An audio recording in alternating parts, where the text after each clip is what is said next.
ఒకసారి దేవలోకంలోని దేవేంద్ర సభలో వశిష్ఠ మహర్షి సత్యహరిశ్చంద్రుడు సత్యం తప్పనివాడు అనగా విశ్వామిత్రుల వారు అది నిజమైతే నా తపశ్శక్తిని సత్యహరిశ్చంద్రునికి దారపోస్తాను, ఒకవేళ అబద్ధమైతే నీ తపశ్శక్తిని నాకు దారపోయాలని విశ్వామిత్రుడు వశిష్ఠునితో అంటాడు.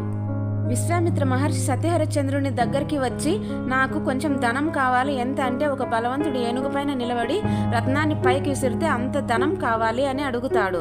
సరే ఇస్తానని చెప్తాడు సత్యహరిశ్చంద్రుడు. ఇప్పుడు కాదు, నాకు అవసరమైనప్పుడు అడుగుతానని విశ్వామిత్రుల మహర్షి అంటాడు. అప్సరసలైన తన కుమార్తెలను ఎందుకు పెళ్లి చేసుకోకుండా అవమానించి వెనక్కి పంపించావని కోపగించుకుంటాడు మహర్షి విశ్వామిత్ర. దానికి సత్యహరిశ్చంద్ర మహారాజు నేను రాజ్యాన్నైనా వదులుకుంటాను కానీ రెండవ పెళ్లి చేసుకోలేనని చెప్తాడు. మహర్షి విశ్వామిత్ర భార్యా బిడ్డలతో కలిసి కట్టుబట్టలతో రాజ్యం వదిలి వెళ్ళిపోవాలని ఆదేశిస్తాడు సత్యహరిశ్చంద్రుడికి. తనకు ఇస్తానన్న డబ్బును కూడా ఇచ్చి వెళ్ళమంటాడు విశ్వామిత్రుడు. అన్నీ వదిలేసిన నా దగ్గర ఇప్పుడు ఏమీ లేదంటాడు రాజు. నా అప్పు తీరే వరకు నా శిష్యుడు నక్షత్రకుడు మీతోనే ఉంటాడని పంపిస్తాడు విశ్వామిత్రుడు. రాజ్యం వదిలేసి భార్యా బిడ్డలతో కాశీ పట్టణానికి బయలుదేరిన సత్యహరిశ్చంద్రునికి దారి పొడుగునా హింసిస్తూ ఉంటాడు నక్షత్రకుడు. మీరు మా గురువుగారి అప్పు తీరే వరకు మిమ్మల్ని నేను ఇలాగే హింసిస్తానని అంటూ ఉంటాడు నక్షత్రకుడు. కాశీ పట్టణానికి చేరుకున్న హరిశ్చంద్రుడు తన భార్య బిడ్డల్ని ఒక కాలకౌశికులకు ఇచ్చి అమ్మివేస్తాడు. ఇది ఇన్ని రోజులు మీ వెనకాల ఉన్న నాకే సరిపోతుంది, మా గురువు గారి అప్పు ఎప్పుడు తీరుస్తావు అంటాడు. తర్వాత మహారాజు సత్యహరిశ్చంద్రుడు తనే కాటికాపురుగా అమ్ముడుపోయి వచ్చిన డబ్బుతో మీ గురువుగారి రుణం తీరిపోతుందని చెప్పి నక్షత్రకుణ్ణి పంపించేస్తాడు. దాసిగా అమ్ముడుపోయిన చంద్రమతీదేవి కుమారుడు లోహితాసురునితో కలిసి అష్ట కష్టాలు పడుతూ ఉంటుంది యజమానురాల దగ్గర. దర్భల కోసం అడవికి వెళ్లిన లోహితాసురుడు అర్ధరాత్రైన ఇంటికి రాలేదు, కానీ యజమానురాలు చంద్రమతీదేవిని పంపించలేదు. అంత పని అయిన తర్వాత అర్ధరాత్రి తర్వాత అడవికి వెళ్తుంది లోహితాసురుని వెతుకుతూ చంద్రమతీదేవి.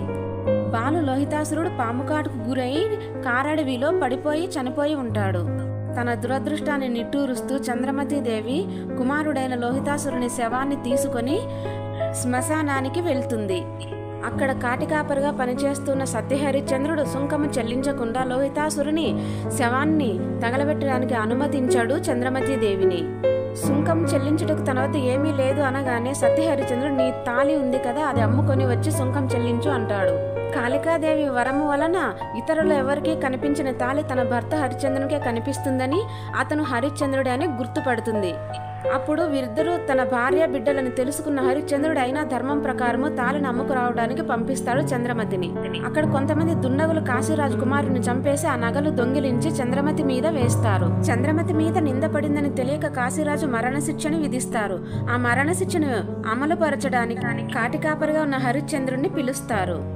అన్నీ తెలిసి హరిశ్చంద్రుడు భార్య తలను నరకడానికి గొడ్డలిపైకి ఎత్తగానే పార్వతీ పరమేశ్వరులు ప్రత్యక్షమై చంద్రమతీదేవి మెడలో హారం వేస్తారు.